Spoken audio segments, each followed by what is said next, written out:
What are you doing here?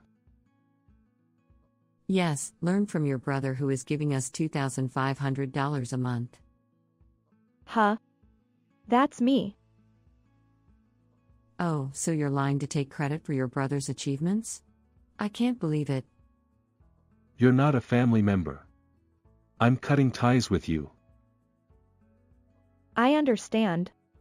These parents are no longer important to me. I will cut ties with them. They should realize what will happen when the allowance stops. My name is Mia. I am a 38-year-old company owner. The company was small at first, but now it has grown to have more than 20 employees. Since it is still a developing company, I want to expand its scale while cooperating with my employees in the future. They always say things like this. Please confirm. There is a meeting at 4 p.m. The president of our business partner is calling. I lead a hectic life like this, but I feel very fulfilled by my work. However, I could never have imagined being in the situation I am in now when I was younger. My family environment was not very good. It wasn't because we were poor or anything like that. But I had to drop out of high school and was then forced to leave home. The reason I had to leave home was because of my younger brother. My brother Michael was always smart from a young age and was called a genius by those around him. Seeing his high level of ability, my parents doted on him. They spent all their time on him. They made him take swimming, piano, cram school, and anything else they could think of. And my brother did well in everything. As a result, my parents' favoritism towards their son became even more intense. Michael is really amazing. He's our pride and joy. Let's go out for a fancy steak dinner with the three of us to celebrate. Yay. Steak. Mia, you stay home. It's a waste to have steak with a failure like you. My parents always called me a failure. It's not that I couldn't study, but my academic ability wasn't particularly high. I was slightly above average. However, my parents, who saw my brother's success, compared me to him and called me a failure. Their attitude towards me after that was terrible. First of all, they felt that everything about me was a waste. I couldn't get new clothes, and I had to wear hand-me-downs from my cousins. On the other hand, my brother always got new clothes, and he was taken shopping. He was always treated to delicious lunches and sweets, and he even got toys. When I heard that story, I was really shocked. Why did my parents have to distinguish so much between me and my brother? I was doing my best too. My parents seemed to have no interest in me. So they told me that I must only apply to public high schools with low tuition fees, and if I want to go to a private high school, I should work instead of going to high school. I never thought they would say something like that, so I studied hard and passed the entrance exam for a public high school. I thought it was good that I could finally become a high school student, but an incident occurred when I was a second-year high school student. It all started when my brother said he wanted to go to a private high school. In the area where I live, there was a public high school with the highest academic ability. But my brother said there was a private high school he wanted to attend more than that one. That school also had a high academic level, so my parents agreed. However, my parents, who had invested a lot of money in my brother, wanted to save money for his university education. At that time, I became the sacrifice. Michael's future is more important than yours. So you should quit high school and work. I couldn't believe my ears. I don't want to quit school.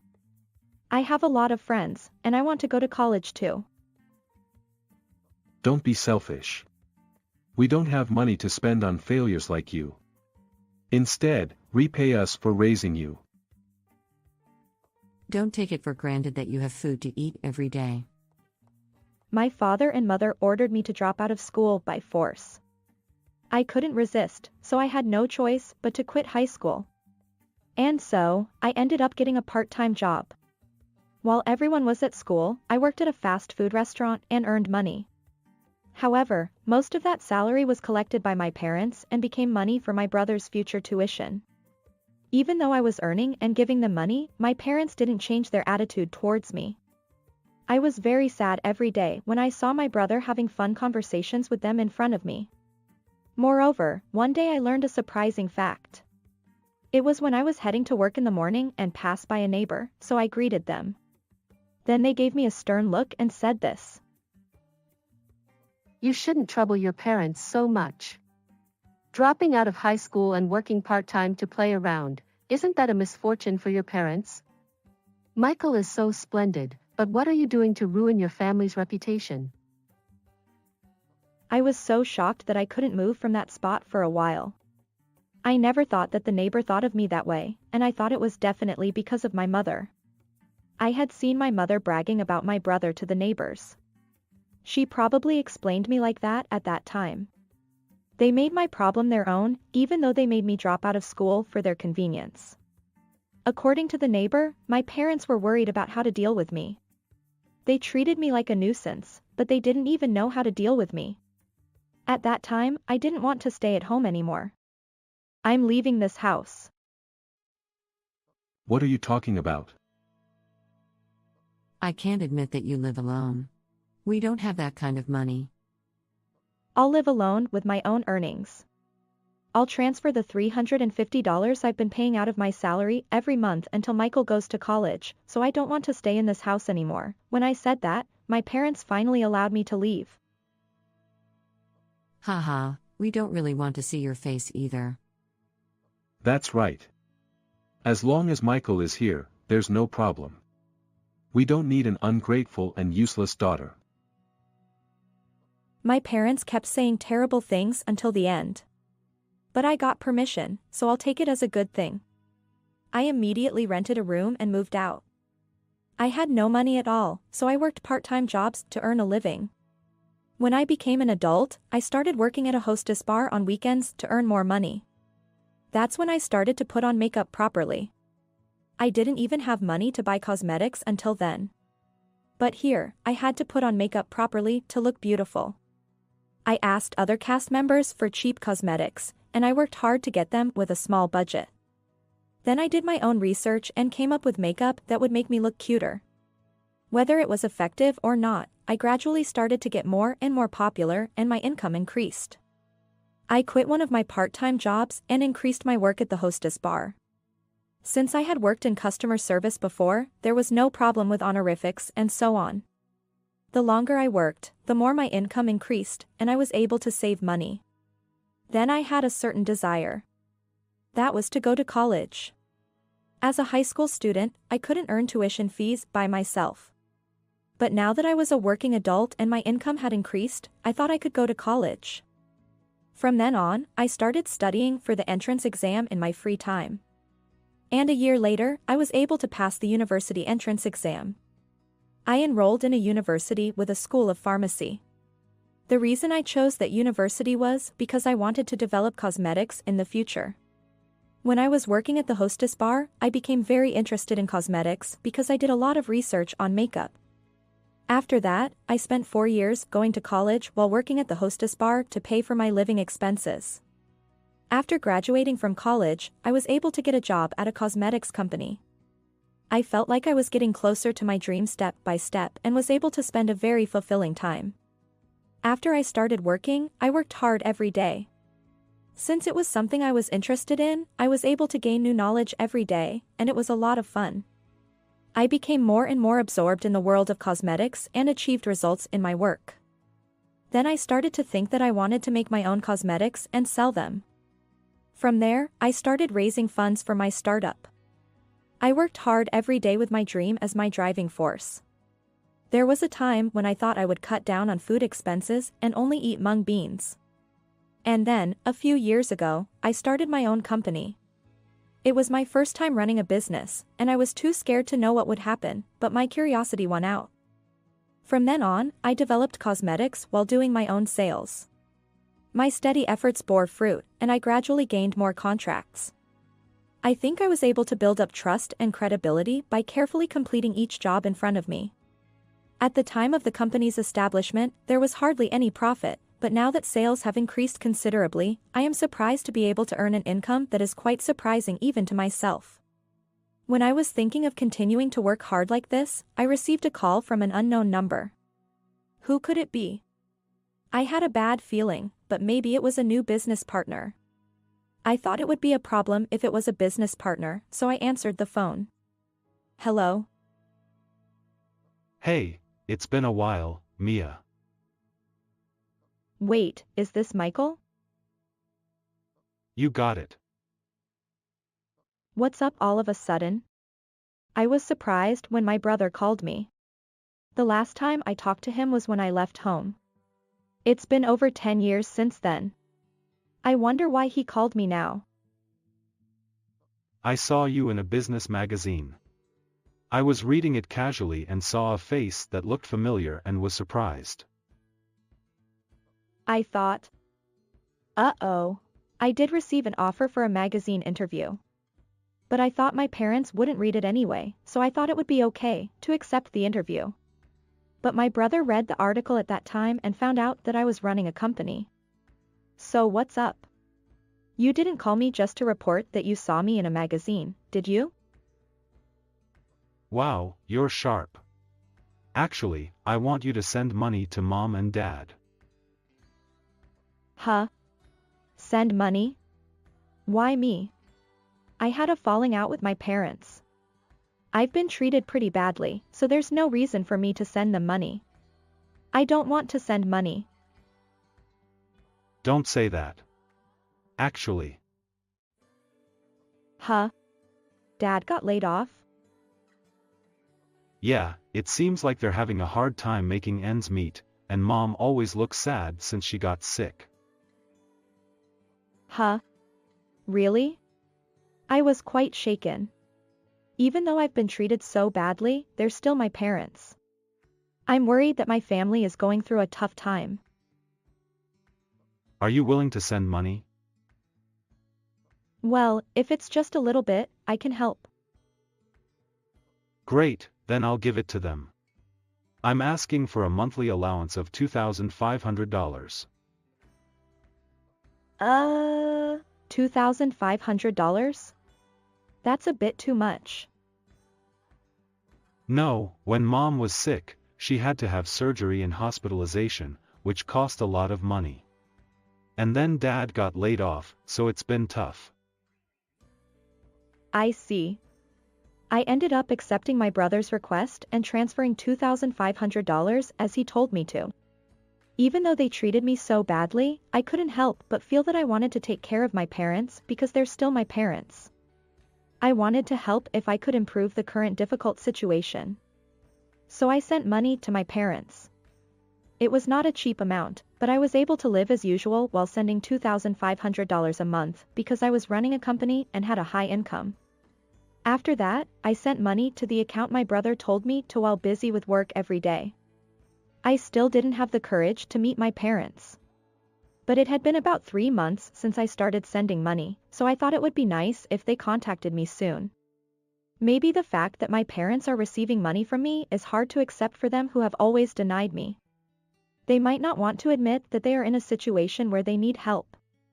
I spent restless days with various emotions crossing my mind. Then I thought I had no choice but to talk to my parents directly. I wanted to meet them after a long time and hear what they were thinking now. But my brother stopped me when I told him that.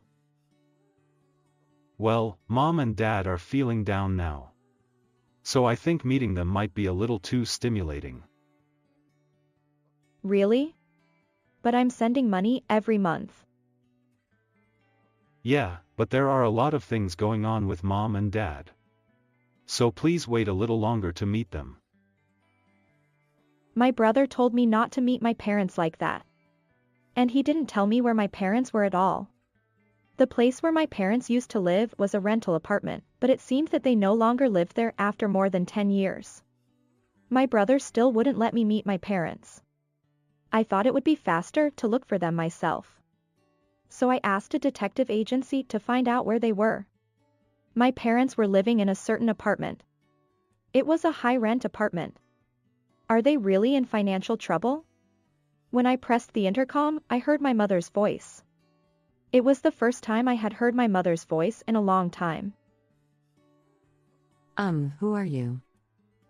I wondered if she didn't recognize me after more than 10 years. It's me, Mia. It's been a while, Mom. When I said that, my mother fell silent. Hello? Are you there, Mom? I was worried that the intercom had been cut off. Then my mother said in a cold voice, What are you here for? We don't have any money.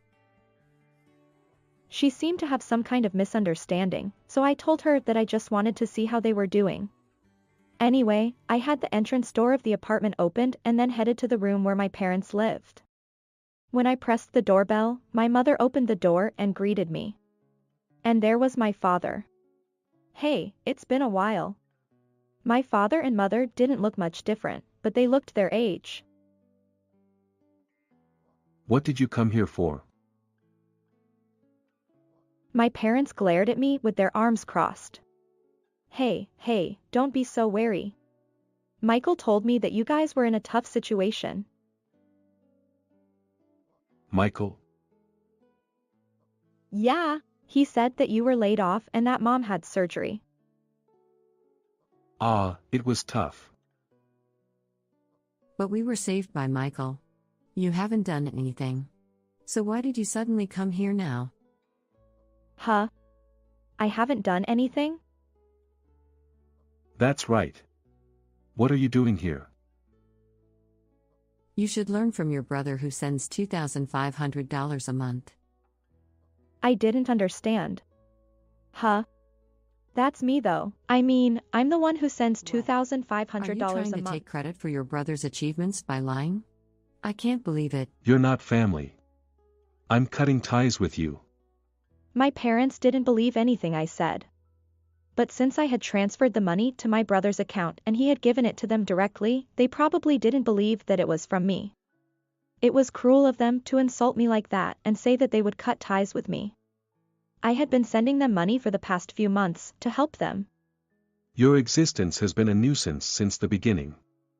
Yes. We only needed Michael. Got it. I don't care anymore. I'll cut ties with these parents myself. They should realize what will happen when the money stops. I went home immediately. And I decided not to send them money anymore. The next day, my brother called me, but I ignored him. He would probably just insult me too. I won't send him money anymore, and there's nothing to talk about. I blocked my brother's calls and returned to my daily life.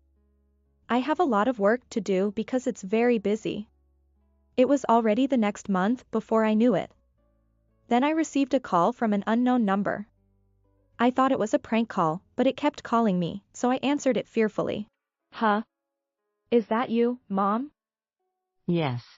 It's been a long time. What's wrong? Why is Mom calling me? Don't say it like that. We're parent and child, aren't we? Weren't we supposed to cut ties? I don't want to. That was, a joke. I see. They can't make ends meet because I stopped sending them money.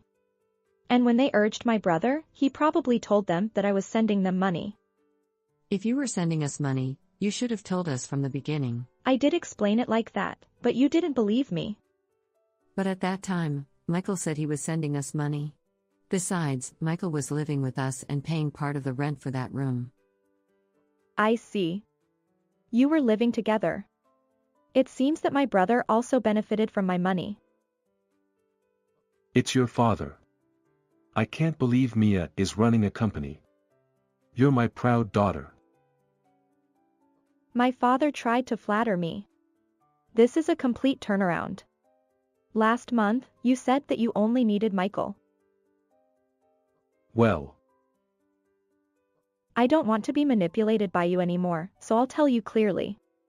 I won't have anything to do with you anymore. I'll cut ties with you and Michael. If you appear in front of me again, I'll call the police without mercy. Don't show your face to me again. wait a minute. That's right. We can't live without your money. I've been sending you money for about 6 months, so you should have some savings. No. When we moved to a new place, we bought expensive furniture and appliances, so all the money's gone every month. I see. Then sell the furniture and pay the rent. Anyway, I won't have anything to do with you anymore. Bye. Oh, wait. I said that and hung up the phone and immediately blocked their calls. According to what I heard from relatives, my parents and brother were begging for money from relatives. I suddenly wondered if my brother, who was good at studying, couldn't produce results at work. When I asked a relative about it, it seemed that my brother couldn't get a good job. Moreover, my proud brother failed at work without listening to his boss and quit the company because he couldn't bear the cold looks from his surroundings. After that, he worked as a part-time worker and earned about $700 per month. He couldn't tell my parents about it because of his pride, so he put the money I gave him into my parents' house as if he had earned it himself. Well, even if he did that, he would eventually be exposed, and it's all his own fault. I'm going to forget about my parents and brother and keep moving forward with my life. My current family is the employees who work for my company. I'll work hard today to protect their lives. Thank you for watching until the end. If you like, please subscribe to my channel. Let's meet again in the next video. How was this story? Please also, subscribe to my channel. Well then, let's meet again in the next video. To you who live overseas, American property is meaningless, isn't it? You have your grandparents' old shack, and that's enough for you. After my mother passed away, I returned home for her funeral only to find out that my sister had already decided how to distribute the inheritance without consulting me. I was given the old house that my grandparents used to live in, with no say in the matter. When I went to see it, it was in such a state of disrepair that it was barely livable. Even if I wanted to dispose of it, it would cost a considerable amount of money.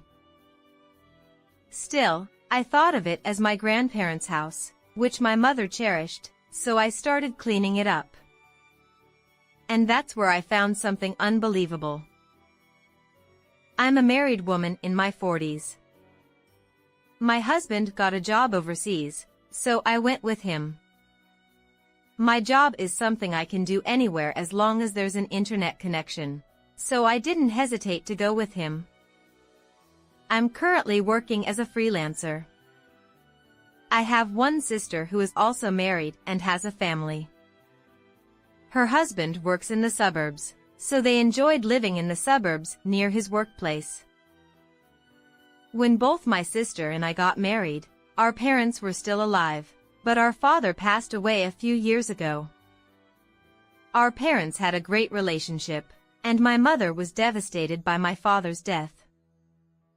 Normally, my sister and I would have discussed what to do with our mother, but my sister took action on her own. My sister and I have never gotten along since we were children, and we've never cooperated on anything. My sister left her husband at home and came back to our parents' house. In effect, her husband became on a solo assignment. My sister started living with my mother in our parents' home. Although it might be normal for me, who cannot return to America, to offer financial support, we didn't even talk at my father's funeral. The decision to live together had already been made without my knowledge. My sister and I don't get along well, but that doesn't mean she and my mother are on bad terms. If they're doing well, I thought it was okay not to contact them.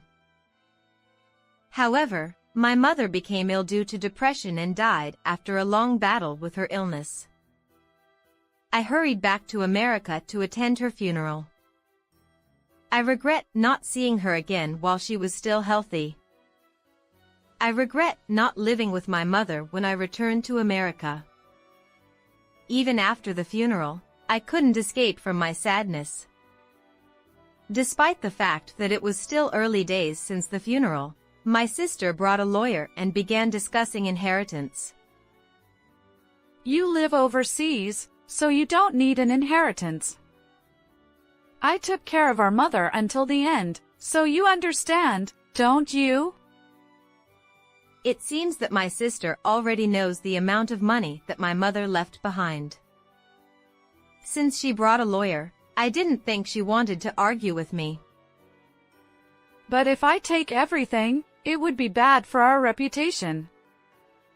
I'll give you the old house where our grandparents lived. That's the house that was in for over 100 years. I remember my mother managing it after our grandparents passed away. However, my mother never told me about it directly. According to the lawyer, after my father died, my mother lost her motivation and didn't manage the house very well. Since I don't know the details of the situation, the lawyer said I could abandon it. Is she exaggerating the story to make me abandon it? I had my doubts, but no matter how terrible the situation was, if my mother had managed the house as long as she had the strength, I wanted to inherit it. I agreed to my sister's proposal. This was the only inheritance I received. In contrast, my sister inherited the family home, land, and all of my mother's savings. The house that I inherited was a place where I used to play a lot when I was a child, running around the natural surroundings and playing hide and seek. My sister hated our grandparents' house. She hated the old-fashioned, bug-infested countryside. Also, the house was dimly lit even during the day and had too many things, so she was scared and didn't want to approach it. For me, it was a place with only good memories, but for my sister, it was a place she didn't want to touch, so I thought she pushed it on me. That's because after my mother became unable to manage it, I expected it to be in a state of disrepair for quite some time, but I didn't think it would be this bad. First of all, the weeds around it are taller than me. They block my view, and even if I try to go inside, the branches and roots that have grown as they please block my way. The state of disrepair can be predicted to some extent without even checking the condition of the house. Still, I need to check it carefully. I thought I could do it by hand at first, whether it could be saved, repaired, or needed to be demolished because it was collapsing to the point of causing trouble to the neighbors, but I couldn't do anything at all.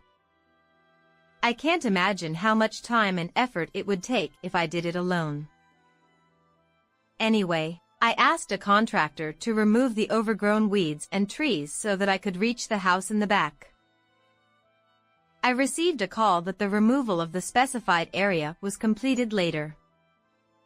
I went back to my grandparents' house again and was able to see the house itself. I realized that I had to demolish it because I couldn't say that the condition of the outer layer was good. The inside was worse than I expected from the outside. The floor was rotten, and there were holes in the ceiling. Rainwater seeped in from there and rotted the floor. There were also places where my weight made a loud creaking sound, and I judged that it would be difficult to carefully look around all the rooms. At a glance, it feels like the things inside the house are more organized than I remember from my childhood. My mother must have been gradually organizing things in the house until she got sick after inheriting it. Still, there are many pieces of furniture and small items left. I think it's okay to leave them as they are since I'm going to demolish and dispose of them, but I still want to clean up as much as possible before doing so. When I asked a contractor, they said it would take a few days at the earliest, and maybe a few weeks. Since the surrounding trees were in the way of bringing in heavy machinery, I decided to start by clearing them out. I will visit my grandparents' house as much as possible on sunny days while waiting for the demolition to take place in a few weeks. One day, while cleaning up around the kitchen, I found that many cooking utensils and dishes were left untouched, as if they were deemed necessary for daily life. Although there was no food left, There were a few unopened seasonings that had passed their expiration dates. I wondered if there was anything under the floorboards, so I opened the storage space. As expected, containers emerged. My grandmother used to make pickles and other things herself. Her homemade pickles were especially delicious, and there was a time when she would send them to me regularly even after I stopped visiting. I couldn't believe there were still pickles left, but I tried to lift the container to check, and it was quite heavy. Moreover, it was certain that something was inside. I opened the lid with fear and trembling, wondering if it was really something that had been pickled, and what came out were various gold items. There were also documents with them, and it turned out that they were things my grandparents had purchased with the money they obtained from selling land. Although I inherited my grandparents' house, is it okay to take the gold items that were inside the house? I didn't want to tell my sister because it would cause a commotion, so I decided to consult with my mother's sister, my aunt. According to my aunt, it is true that my grandparents sold part of the land that had been passed down from generation to generation during their time. The only land remaining is where my grandparents' house stands. My aunt is also ill and unable to organize the house, so she said she would leave everything to me since I inherited the house. As for the gold items, she said she would give them to me as a hassle and inconvenience fee if I took care of everything. Actually, it costs tens of thousands of dollars to demolish the old house. It doesn't work to say that I will pay from the money I get from selling the land, so I decided to accept my aunt's proposal.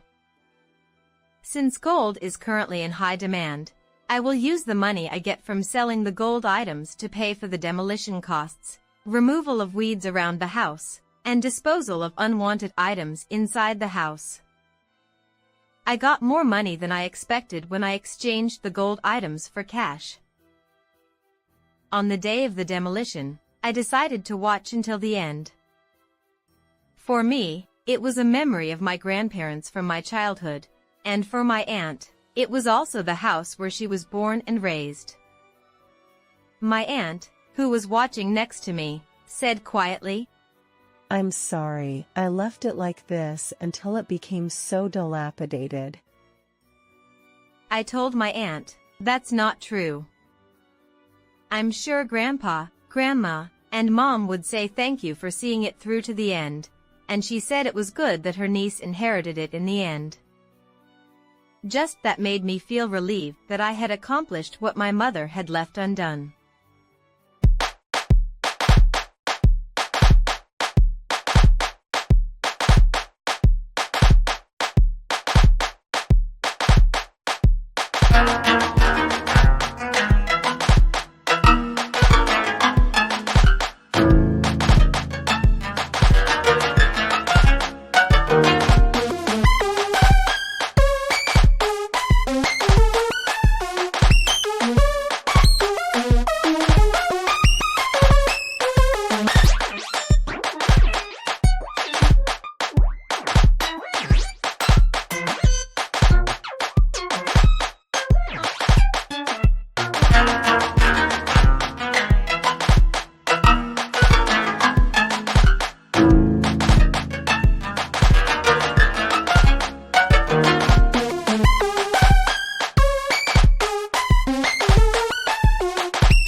When everything was settled, I returned to my husband waiting overseas.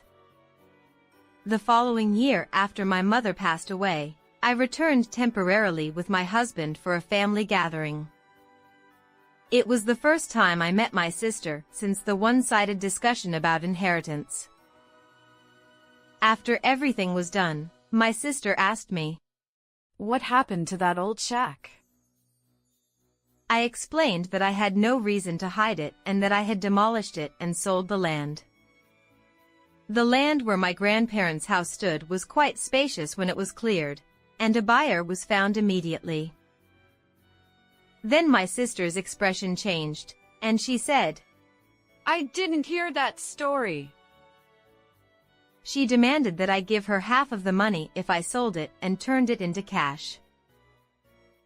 "If I knew that such a dilapidated house could be turned into money, I wouldn't have let you inherit it," she said. It's true that a dilapidated house alone wouldn't be worth much. It's the result of investing the appropriate amount to turn it into a profitable piece of land. However, I didn't say that I had exchanged the gold items left by my grandparents for cash and used them to pay for the expenses. If I did, she would demand that I give her that portion as well. I firmly refused my sister's request. It was an unequal inheritance from the beginning. I don't think I have to share the money I earned from selling it successfully with my sister. If she wants half, she should give me half of what she inherited first. However, my sister, who apparently couldn't forgive me for expressing my opinion, began to say unjustly that I had obtained the money without permission in front of other relatives. When my aunt heard that, she protected me by saying that she was the one who asked to close the family home. She completely took my side and refuted my sister, who then lost her temper and pushed my aunt, saying, "Outsiders, stay out of this. Don't interfere in the sisters' conversation." My aunt dodged and fell down. When I blamed my sister, saying, "What are you doing?" she shifted the blame to me, saying that I was the one who did something wrong. Furthermore, she suggested, "Let's talk about it between the sisters and our husbands. The fallen granny is in the way." My husband and I faced my sister and her husband in another room. First, my husband explained how I had worked hard to close the family home. I stayed in the United States until the sale of the land was completed, leaving my husband, who couldn't return home for a long time due to work, behind. It was good that a buyer was found earlier than expected, but if not, there would have been additional hassle of returning home frequently. Although it is a job that can be done anywhere as long as there is an internet environment and a computer, it is not so easy to have my convenience prioritized all the time. There are also exchanges with my husband, who is in a different time zone, and to be honest, it was not easy. My husband also tells my sister that I invested an appropriate amount of money before demolishing the house. If she insists on half, he said it's only fair to split the expenses as well. I said that the story starts from there and that I don't intend to give her half of the sold land. After all, my sister has inherited more than the amount of money I got from selling the land. Furthermore, what does she mean by demanding more? I asked. From the beginning, my mother's inheritance was not divided equally. It is difficult to divide the land equally, but couldn't she have split the savings my mother left behind? I told them my true feelings that I couldn't say at that time. If there was any dissatisfaction with the amount of money, they could have consulted with me. Then my sister's husband asked, "How much did my wife inherit in the first place?" My husband and I were surprised and asked, "What?" It seems that my sister did not tell her husband the amount she inherited. Her husband was surprised to learn the amount and asked what she had done with such a large sum of money. Apparently, the amount has already disappeared, and he didn't even know it existed. I can't believe that such a large sum of money would disappear in a year or so. Of course, I don't know if she bought a house with it, but after my mother passed away, my sister returned to her husband's place. If my sister makes a big purchase like a house, her husband should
already have asked where the money came from.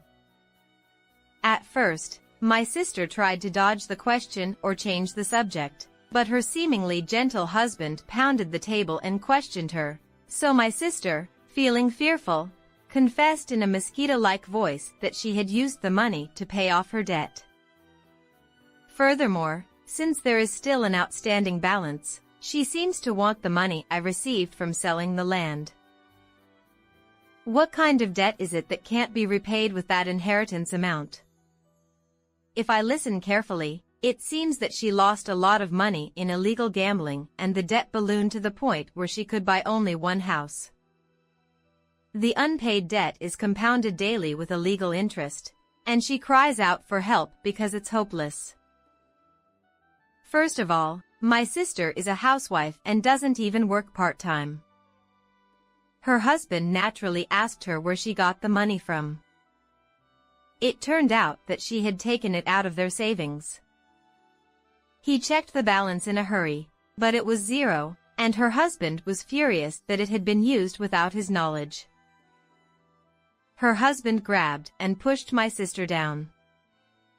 My sister resisted and scratched her husband with her nails. It developed into a small brawl and was subdued by relatives in another room. My aunt confronted my sister, saying, "You've been taking things of value from your parents' home, haven't you? Your mother knew about it.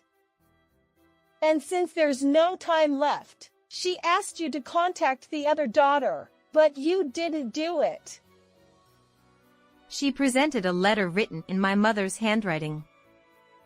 When I asked why such a thing was coming up now, my aunt said that she wanted to keep this to herself in her heart, hoping that everything would be settled and redone after my sister took all the money and cleared everything. However, she had the disgusting thought process of wanting to squeeze more money out of the inheritance and not rehabilitating. My aunt confessed to my sister, hoping that she would realize how terrible she had been. There were also ancestral heirlooms that my mother had cherished among the things my sister took out and exchanged for cash. Later, my sister was unilaterally divorced by her husband. He demanded that she agree to it, or he would claim the entire amount she had embezzled. However, immediately afterward, a document demanding compensation for damages arrived. The debt she incurred from the dangerous gambling she did was borrowed from a really dangerous place, and I heard that she is being chased no matter where she goes. My sister, who has never worked properly, started working part-time, but she can't repay the debt with such a job, and she is being threatened to do a dangerous and profitable job. If she does that, she will be convicted immediately. It's my sister's own fault that she can't handle money that is appropriate for her income. I returned to the United States when my husband's job moved to the United States. I bought a house with the money I got from selling the land on the way. We live happily as a couple in that house.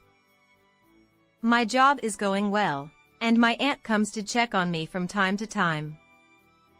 Recently, her health has been good, and she's regaining my strength. I hope this happiness will continue forever.